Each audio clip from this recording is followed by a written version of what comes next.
नमस्ते, प्रणाम आप सभी को। आज एक छोटी सी कोशिश है, आशा नहीं पूरा विश्वास है कि आप लोगों को पसंद आएगा। और पसंद आए तो चैनल को लाइक सब्सक्राइब जरूर कर दीजिएगा।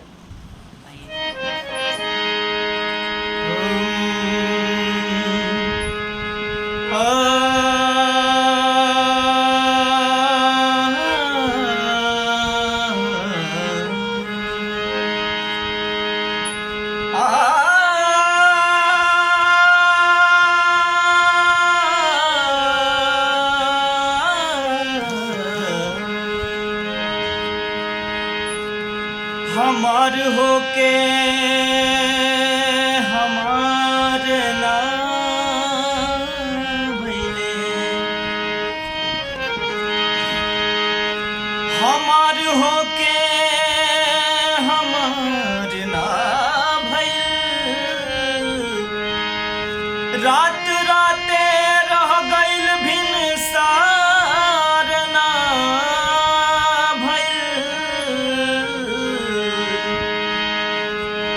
ओकरा जिंदगी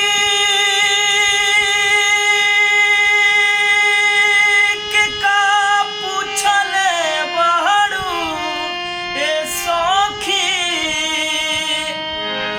जेकरा जियते हमरा खटिया के सिंगार ना भइल, और जेकर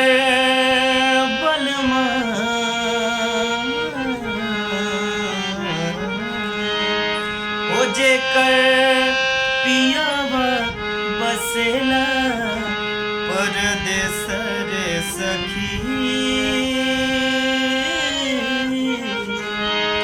और जेकर बलमा बसे परदेस रे सखी, ओकर ससुरा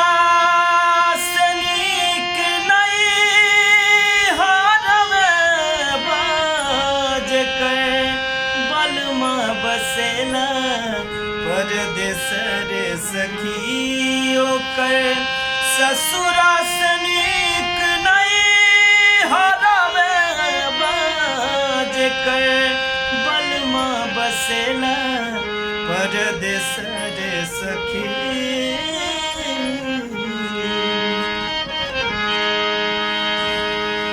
और सुख साधन के सब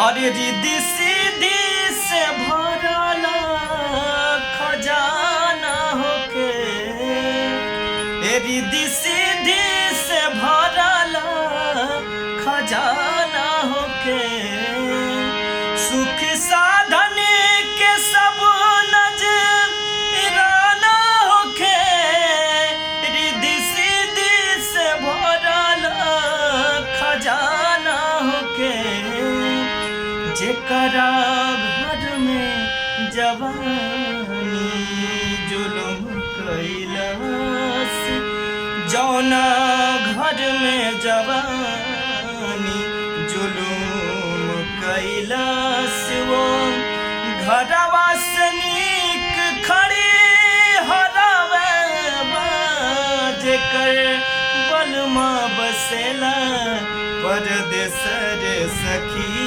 ओकर ससुरा से नीक नहीं हरवे जेकर बलमा बसेला परदेस रे सखी।